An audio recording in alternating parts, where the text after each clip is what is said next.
काय रे काय विषय काय विषय? तर तिथं हे दोन पोरं जे होते ना ते सतत मागून 3-4 चक्कर मारले त्यांनी आणि विचारत होते की तुझा नंबर दे, तुझा नंबर. लेडीज जेवढा पण आहेत त्या जर मंदिरात येत असतील आणि तिथं जर त्यांच्या सोबत अशी गोष्ट होत असेल तर इज इट फेअर और नॉट हे तुम्हीच बोला. असं जर लोकांचं खूप लोकांचं म्हणणं असतं की तुम्ही गेल्याच कशाला, आता ते मंदिर आहे ठीक आहे, तिथे अशा गोष्टी होऊ लागल्या तर आता तुम्ही जी क्लिप बघितलं ती होती काळेश्वरची. मी आणि माझी एक फ्रेंड गेलो होतो आम्ही काळेश्वरला थोडा वेळाखाली.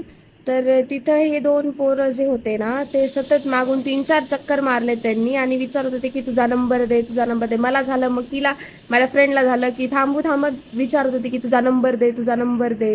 ही एकदम घाणेरडी गोष्ट आहे जी की जर एखादी मुलगी किंवा लेडीज जेवढा पण आहेत त्या जर मंदिरात येत असतील आणि तिथं जर त्यांच्या सोबत अशी गोष्ट होत असेल तर इज इट फेअर और नॉट हे तुम्हीच मला सांगा. तिथं मी जेवढं माझ्यानं झालं तेवढं मी क्लिप घेतले, पण तुम्ही ते बघू शकता. मी तुम्हाला क्लिप ऍड करते ती पुढं. त्याच्यावर जे कुणाला जी स्टेप घ्यायची ती घ्यावी आणि प्लीज त्याच्यावर काहीतरी स्टेप घ्या हे माझं विनंती आहे. कारण खूप मुली अशा आहेत, मी बघितले तिथं आम्ही गेलो होतो तर खूप साऱ्या मुली आहेत तिथं ज्या की सिंगल येतात, फ्रेंड सोबत येतात. त्यांच्यासोबत ही अशी गोष्ट होऊ नये याची काळजी प्लीज घ्यावे.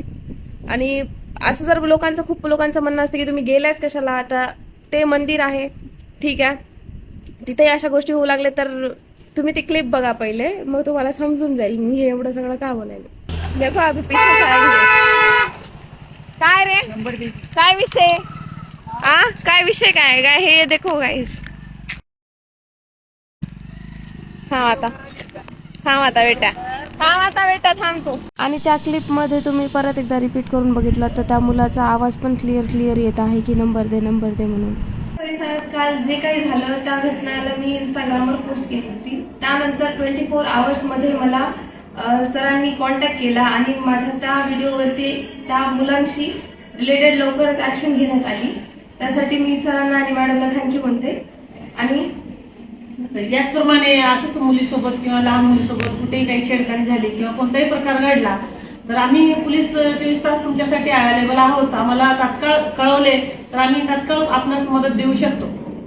जर कुणाला अशी एखाद्या ठिकाणावर जर अडचण वाटत असेल तर तात्काळ आपण 112 या फ्री नंबरवर आपण फोन करू शकता.